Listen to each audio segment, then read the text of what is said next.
Bonjour Nathalie Loiseau. Bonjour.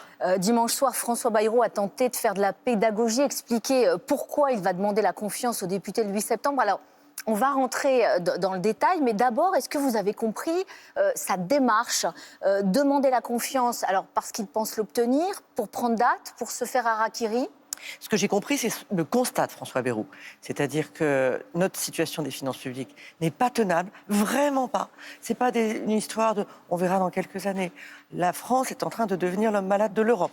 Donc il a raison d'alerter et il est face à des partis d'opposition qui sont dans le déni, qui ont la tête dans le sable ou qui ont les yeux vers la prochaine élection plutôt que de penser à la prochaine génération.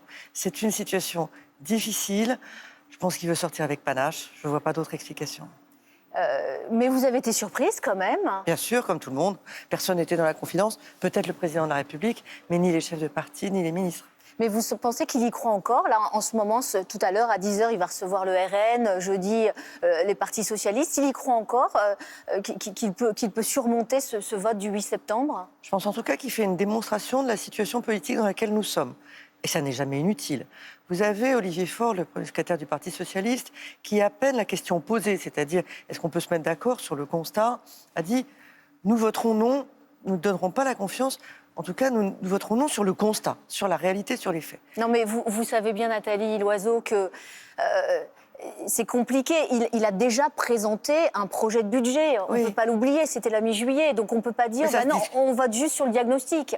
Il y a le package qui va avec. Le package qui va avec, c'est le vote du budget. C'est après. Mais ceux qui ne veulent même pas se mettre d'accord sur le constat, qu'est-ce que vous voulez faire?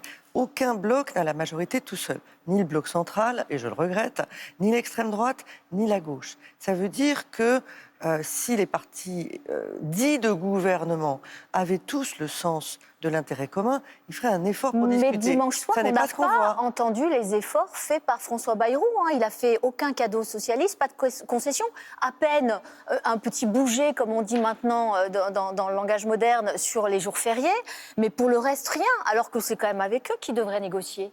Et quand Olivier Faure dit tout de suite, et répète cet irrévocable, qu'il votera non, ça veut dire qu'il claque la porte au visage de François Bayrou. C'est compliqué quand même. Et quand le projet socialiste consiste à minimiser l'effort de lutte contre les déficits... Je vais le détailler, ce projet. Effort dont je rappelle... Je vais le détailler pour que nos téléspectateurs comprennent bien. C'est 20 milliards d'euros, 22 milliards d'euros d'économies. Seulement par rapport aux 44 milliards proposés par François Bayrou. 44 milliards qui ne nous amènent pas en dessous de 3%. C'est un déficit de 5% l'année prochaine et non de 4,6% comme le souhaite François Bayrou. Et c'est atteindre les 3%. C'est-à-dire qu'on fait comme si tout va très bien, Madame la Marquise. D'ici à 2032 et non 2029. Pour vous, c'est irresponsable, c'est un budget totalement irresponsable. C'est mettre la France à l'arrêt. Ceux qui disent le 10 septembre, bloquons tout, je ne comprends pas parce que les partis politiques d'opposition ont déjà mis la France à l'arrêt. Le reste du monde avance, le reste de l'Europe avance. Nous n'avons pas les moyens de rester en retard, de continuer à vivre au-dessus de nos moyens. Oui, mais l'Union européenne nous demande 110 milliards d'euros d'économie, mais sur plusieurs années. Donc, est-ce qu'on ne peut pas se dire, tiens, lissons les choses, on peut peut-être taper moins fort la première année, mais c'est pas on pour peut faire peut-être plaisir répartir les masses différemment. Mais Annick Le Gallego, c'est pas pour faire plaisir à l'Union européenne. D'abord, l'Union européenne, c'est nous. Les règles, c'est nous qui les avons décidées, c'est nous qui les appliquons. C'est pour penser aux futures générations. Vous voulez qu'on leur laisse une dette écologique, une dette financière, et en plus, un continent en état d'insécurité. On a besoin de faire ces efforts. Il n'y a même pas d'austérité dans le budget présenté par François Bayrou. Ça n'est même pas un budget ni à l'équilibre, ni en dessous de 3% du déficit. Dans le cadre de la présidentielle de 2027, on voit le positionnement d'Édouard Philippe, qui prône une ligne économique dure. Mais quand on voit... C'est pas une ligne économique dure, je vous reprends. C'est une ligne économique responsable. Responsable. On parle aux Français comme à des adultes et pas comme à des enfants. Je reprends vos mots, donc une ligne économique responsable, mais quand on voit aujourd'hui les difficultés qu'a François Bayrou, et pas que lui, à passer un budget, quand on voit l'hostilité de l'opinion publique, quand on voit effectivement le blocage du pays pour le 10 septembre, est-ce qu'on peut gagner une présidentielle en vendant du sang et des larmes? Confondez pas la position des partis politiques avec celle de l'opinion publique. Malheureusement, on a certains partis politiques dans l'opposition qui sont dans la démagogie, qui pensent que les Français n'ont aucune maturité et qu'il suffit de leur dire « tout va bien, ne vous inquiétez pas » pour pouvoir être élus. Il y aura une élection présidentielle en 2027. À ce moment-là, ce sera projet contre projet. Édouard Philippe ne vendra pas du sang et des larmes, il vendra de la liberté, de la restauration, de la force de la France. Je rappelle qu'Édouard Philippe, à un moment, il parlait d'une retraite à 65, 66, pourquoi pas 67 ans. Ça, c'est quand même un petit peu du sang et des larmes.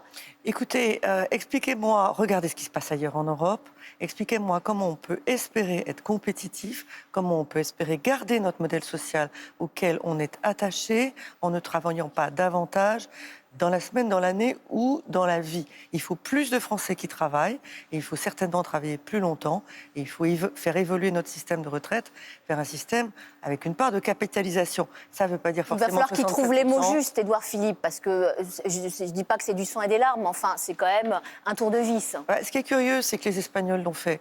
La plupart des pays européens l'ont fait et je suis convaincue que si on montre une vraie perspective, un horizon aux Français. S'ils ont confiance dans la personne qui tient le gouvernail, ils sont totalement conscients qu'on ne peut pas continuer comme on est aujourd'hui.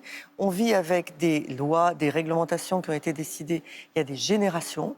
Moi, je ne suis pas en train de dire aux boomers, c'est de votre faute. Ont été appliquées à cette génération des lois qui n'ont pas décidé. Ce n'est pas de leur faute. Ils en ont bénéficié, ils ont aussi beaucoup travaillé, mais aujourd'hui, ce n'est pas tenable. On sent quand même que l'après-Bayrou se prépare dès maintenant, qu'il a quand même très peu de chances de survivre à ce 8 septembre. La suite, c'est donc aussi la possibilité d'une éventuelle dissolution. Ouais. Emmanuel Macron a récemment écarté cette option. Au contraire, pour Édouard Philippe, eh bien, elle est assez inéluctable. En quoi la dissolution peut clarifier la situation ? Elle n'est pas souhaitable, la dissolution.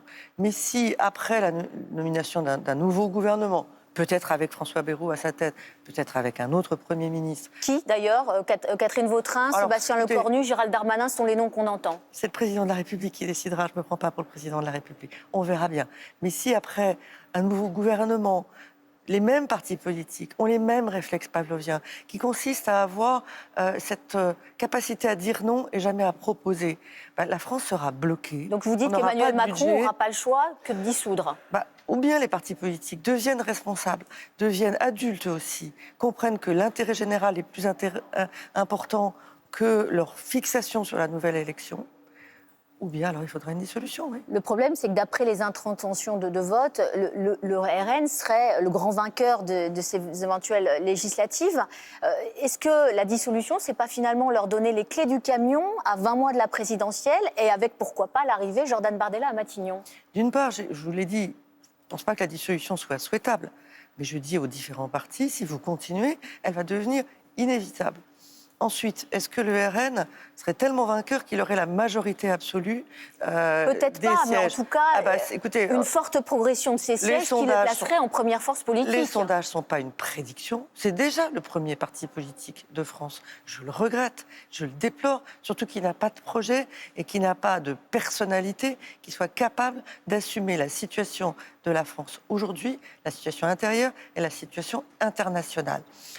Donc, n'allons pas trop vite en besogne. Le RN ne serait pas capable de gouverner, parce que personne ne voudrait gouverner avec lui. En tout cas, il s'y prépare. Vous êtes sûr ?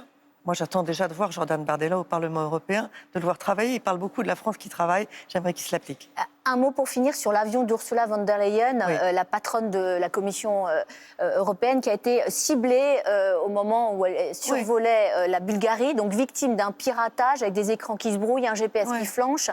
L'entourage de la présidente pointe un coupable, la Russie. Est-ce qu'on est clairement dans une opération de déstabilisation ? Est-ce que c'est très grave ? C'est extrêmement grave. Ça vient juste après les tirs sur le bâtiment de l'Union européenne, les tirs russes à Kiev, sont des provocations. Et moi, je ne veux plus de déploration, de condamnation, de simples déclarations. Je veux des mesures fortes, qu'on les prenne à 27 si on le peut, mais je crains que la Hongrie de Viktor Orban, qui est dans les mains de Vladimir Poutine, nous bloque, mais qu'il y ait des décisions nationales. Expliquez-moi pourquoi l'ancien ambassadeur de Russie, Alexandre Orlov, vit toujours en France. Expliquez-moi pourquoi l'ancienne patronne de Russia Today, une chaîne qui a été sanctionnée, vit toujours en France. Ces gens n'ont rien à faire dans notre pays, où ils sont les propagandistes de Vladimir Poutine. On peut parfaitement les expulser demain, sans attendre une décision à 27. Et il serait temps.